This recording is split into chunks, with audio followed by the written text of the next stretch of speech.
আসসালামু আলাইকুম, আমি ডক্টর সাবা। আজকে আপনাদের সাথে একটি গুরুত্বপূর্ণ বিষয় নিয়ে আলোচনা করতে এসেছি। তা হলো ইউরিক অ্যাসিড অথবা গাউট নিয়ন্ত্রণে আমাদের খাদ্যের অভ্যাস কেমন হওয়া উচিত। প্রথমেই আমি বলতে চাই গাউট কি।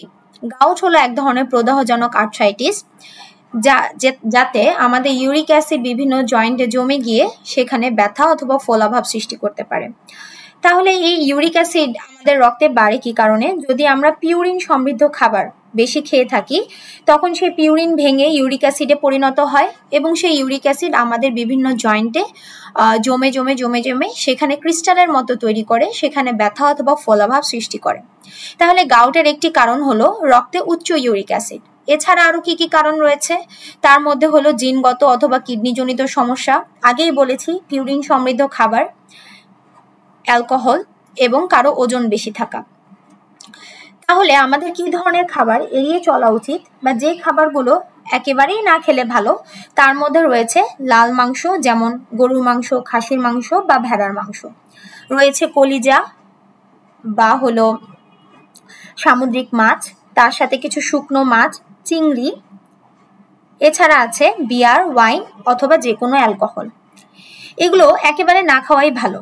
তাহলে কিছু পরিমাণ খাবার সীমিত পরিমাণে খাওয়া ভালো, যেমন ডাল, মসুর, ছোলা, মটরশুঁটি, কিছু শাকসবজি যেমন পালং শাক, ফুলকপি, বাঁধাকপি, সিম, মাশরুম এবং মিষ্টি জাতীয় পানি ও সফট ড্রিঙ্কস।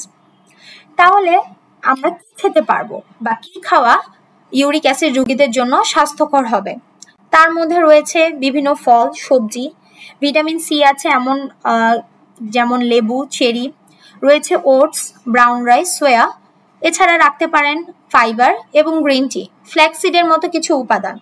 তার পাশাপাশি আপনি ভাত, রুটি, আলু বা শাকসবজি যেমন লাউ, ঝিঙে, কুমড়ো এগুলো খেতে পারবেন। তারপর দুধ বা দুধজাত যেগুলো খাবার আছে সেগুলোও খেতে পারবেন। তার সাথে খুবই গুরুত্বপূর্ণ বিষয় হলো আপনাকে অবশ্যই দিনে 2.5 থেকে 3 লিটার পরিমাণ পানি, যা বলা যায় 8 থেকে 10 গ্লাস পরিমাণ পানি খেতে হবে। তার পাশাপাশি আপনাকে আপনার ওজন নিয়ন্ত্রণ করতে হবে, নিয়মিত ব্যায়াম করতে হবে এবং এই খাবার বা ব্যায়াম বা আপনার খাদ্যাভ্যাস পরিবর্তন করার পরও যদি আপনার ইউরিক অ্যাসিড না কমে অথবা ব্যথা না কমে, তাহলে আপনি আপনার পাশাপাশি বা কাছের ডাক্তার আছে এমনের কাছে গিয়ে প্রয়োজনীয় যদি আপনার ওষুধ লাগে সেগুলো নিয়ে ব্যবহার করতে পারেন। আমার আজকের আলোচনা এটুকুই ছিল। Thank you.